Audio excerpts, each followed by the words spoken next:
To jeden z najmniej popularnych parków narodowych, ale czy to oznacza, że jest najmniej atrakcyjny? Wczesnym przedwiośniem zawitaliśmy do tej ptasiej krainy w poszukiwaniu rodzącego się życia, a oprócz pięknych władców przestworzy wraz z tym największym w Polsce przywitała nas też rodzina łosi.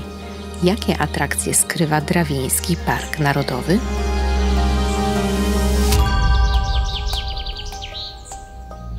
Drawieński Park Narodowy to ostatni nietknięty przez nas park narodowy w Polsce. Tworzy charakterystyczną literkę V poprzez dwie rzeki, Drawę i Płociczną. 80% to lasy, ale również raj ptasi i właśnie mamy nadzieję na bliskie spotkania z tymi skrzydlatymi przedstawicielami fauny. Jego poznawanie rozpoczęliśmy od jeziora Ostrowieckiego, największego z ponad 20 jezior, które zapełniły głębokie rynny wyrzeźbione przez lodowiec tysiące lat temu. Tu, przy porannej toalecie, nakryliśmy dystyngowane łabędzie. A wiesz, że łabędź niemy to najcięższy ptak latający w Polsce? Potrafi ważyć nawet 15 kg. To dlatego potrzebuje dłuższego rozbiegu, by zacząć lot. W dalszej części filmu będzie też największy ptak w Polsce. W nieco innym miejscu obserwowaliśmy też inną parę, która zawłaszczyła sobie niewielkie rozlewisko. Czapla mogła tylko patrzeć z zazdrością. Wracając jednak do Ostrowieckiego jeziora, wzdłuż niego prowadzi trasa edukacyjna, która biegnie też obok unikalnego oczka wodnego. Jezioro Czarne całkowicie otoczone jest lasem. Jest bardzo ciekawe. Po pierwsze, przy słońcu nabiera turkusowej, charakterystycznej barwy, ale nie to w nim jest najbardziej niezwykłe. Ma aż 29 metrów głębokości. To dawne jezioro polodowcowe. Co ciekawe, przy dnie w ogóle wody się nie mieszają. Wiatr nie jest w stanie tam dotrzeć i poniżej 17 metrów nie ma już tam życia, nie ma żadnych zwierząt, są tylko bakterie beztlenowe. Podobno żyją tutaj sieje, co jest rzadkością w tej części Polski w jeziorach. Dziś te tereny należą do przyrody, ale nie zawsze tak było. Niemieccy koloniści starali się okiełznać Puszczę Drawską, która długo opierała się ludzkiej ingerencji. Nad jeziorem Ostrowieckim wieś Ostrowite, a właściwie wioseczka. Zobaczycie tutaj kilka zabudowań w typie ryglowym. To charakterystyczne dla terenów północno-niemieckich. Wieś została założona w XVI wieku, dziś zostało z niej niewiele, ale to naprawdę bardzo urokliwe miejsce. Po środku biegnie brukowana droga obsadzona klonami po obu jej stronach. Domów jest tu niewiele, zaledwie kilka. Pozostały jako świadkowie XIX stulecia. W minionych wiekach ta wioska Ostrowite była większa i miała gęstszą zabudowę. Za mną ruiny kościoła, a wokół tutaj jest cmentarz, który mówi, że mieszkańców było właśnie więcej. I co bardzo ciekawego i charakterystycznego, pień ściętego drzewa życia. Dla osadników las był całym ich życiem, więc i po śmierci im towarzyszył. Ciekawy jest też nagrobek z insygniami kowalskimi. Tutaj też po raz pierwszy tego roku podziwialiśmy przebiśniegi, które niechybnie przepowiadają koniec zimowej aury. Podobnych cmentarzy w okolicy jest więcej, jak cmentarz Springe w pobliżu miejscowości Moczele. Bardzo klimatyczne są to miejsca, których nie powinniście pominąć. W drodze do kolejnej atrakcji, idąc przez piękny bór, dostrzegliśmy jakieś nieregularne plamy. Jakie było nasze zaskoczenie, gdy okazały się one łosiami. Patrzyliśmy na nie, a one na nas przez dłuższą chwilę.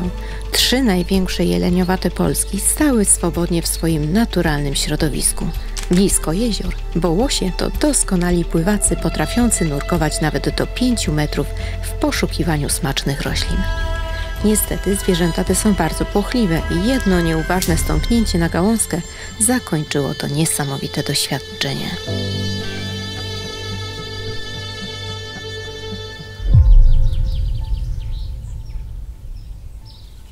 To miejsce koniecznie chcieliśmy Wam pokazać, bo jest fascynujące. To węgornia na Płocicznej, czyli dopływie Drawy. Łapano tutaj węgorze, które płynęły na tarło do Bałtyku i co ciekawe, jednej nocy potrafiono złowić nawet ich aż 900 kg. Łowiono je tutaj do lat 70. XX wieku.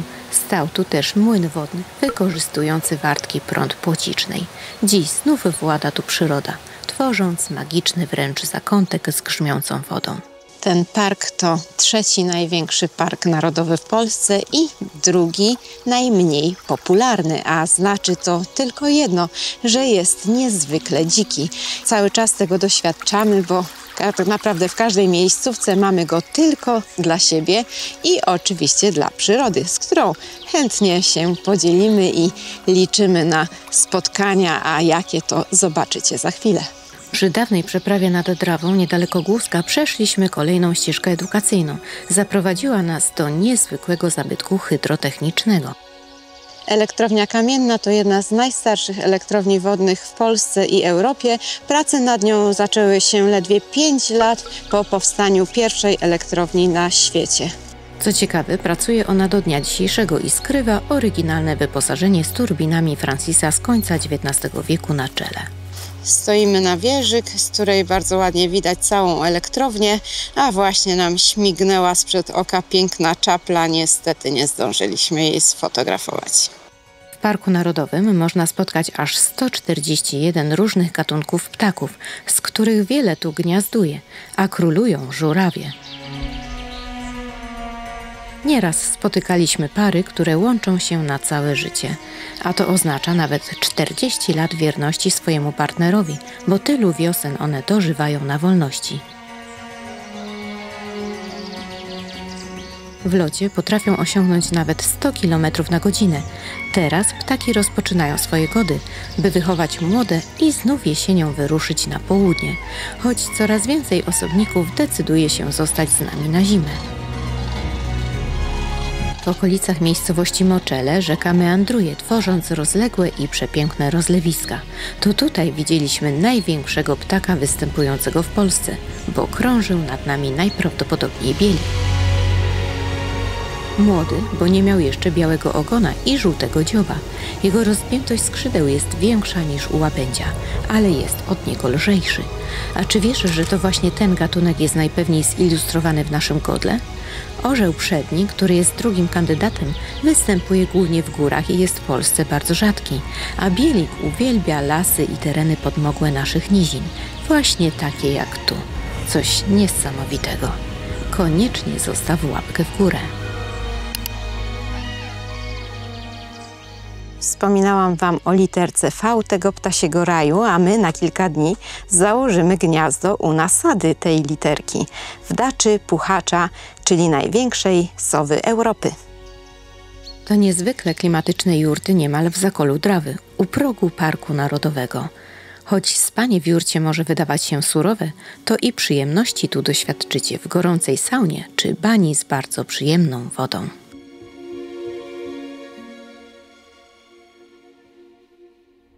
Najlepszy sposób na poznawanie przyrody tego miejsca to spływy kajakowe. Drawa ma dość wartki nurt i wiele takich przeszkód, jak widzicie, więc na pewno jest ciekawie. Sami chętnie kiedyś spróbujemy, ale musicie pamiętać, generalnie wstęp do parku jest bezpłatny, ale wstęp na rzekę już nie. Trzeba zapłacić, wtedy wykupić bilet online i musicie pamiętać, że spływy tutaj możliwe są tylko przynajmniej po rzece Drawie od 1 lipca do połowy marca, a to dlatego, że później ptaki zaczynają swoje zaloty, wychowują młode i po prostu trzeba to uszanować, aby miały spokój i bezpieczeństwo.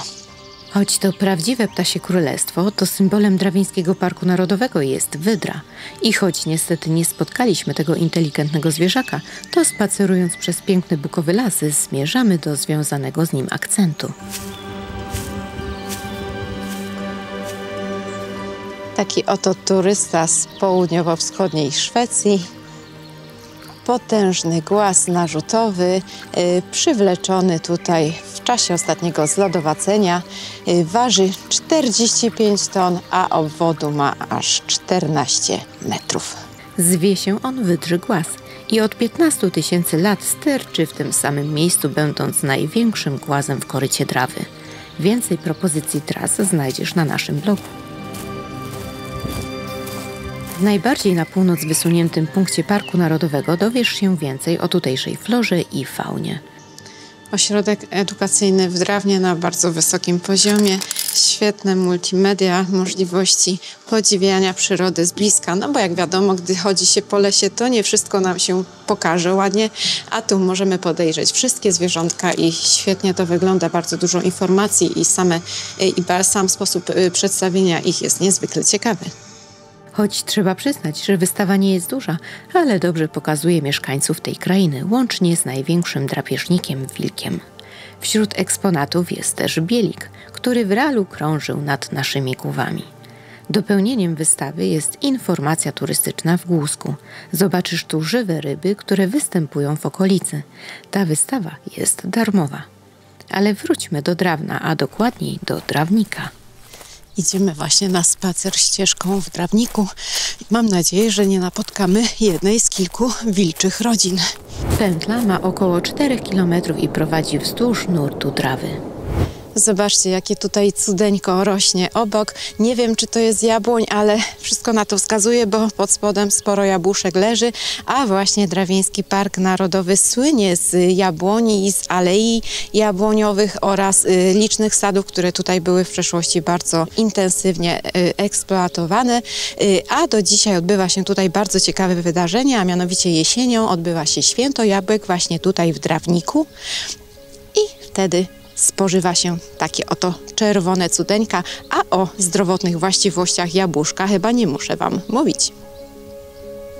Podczas jednych obchodów tego święta upieczono największego racucha z jabłkami, który trafił do Księgi Rekordów Polski. Specjalnie na tę okazję wykonano gigantyczną patelnię o średnicy ponad 2 metrów. Patrzcie, jaki misiaczek, puchaczek, nic tylko się przytulić.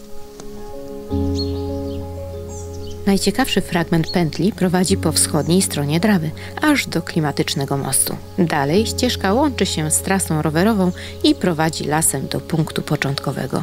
My tymczasem uciekniemy nieco od natury, by odkryć inne okoliczne atrakcje. Wyobraźcie sobie tutaj piękny zamek, bo niestety już go nie ma. Odskocznią od przyrody w Drawnie są właśnie ruiny zamku, pochodzącego jeszcze z XIII wieku, a później nawet atakował go sam Łokietek, a obiekt ten należył do rodu Wedlów, do rycerskiego rodu, braci, którzy właśnie go tutaj wybudowali. Szukaliśmy nici połączenia z tymi, którzy tworzą obecnie czekoladę, ale nie znaleźliśmy, a szkoda, bo pierniczki czekoladę bardzo lubią, szczególnie tą o smaku kasztanków.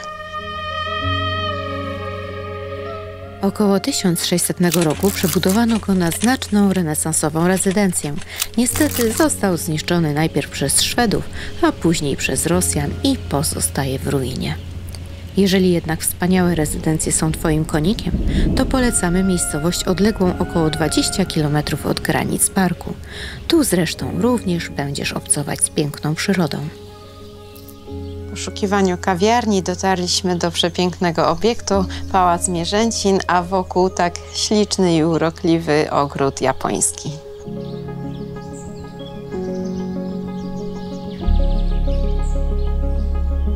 Ponad drzewami parku wznosi się neogotycki zabytek z XIX wieku. Został on przywrócony do życia po tym, jak po wojnie popadał w ruinę. Dziś tworzy elegancki kompleks wypoczynkowy z 3. największą winnicą w Polsce, stadniną koni i 2 restauracjami. A do pałacu przywiodła nas destylarnia i tutejsza restauracja, dlatego że w parku bardzo trudno o gastronomię, szczególnie po sezonie. Wszystko praktycznie jest zamknięte, no więc tutaj wylądowaliśmy na kawkę i pyszny deser. Co prawda to nie ciacho, ale na pewno będzie smacznie. Desery były bardzo wyszukane i przez to niezbyt tanie, ale za to niecodzienne. Pałac i jego otoczenie są odskocznią od dzikości i naturalności Parku Narodowego. A gdzie Ty się czujesz jak u siebie? Pozdrawiamy!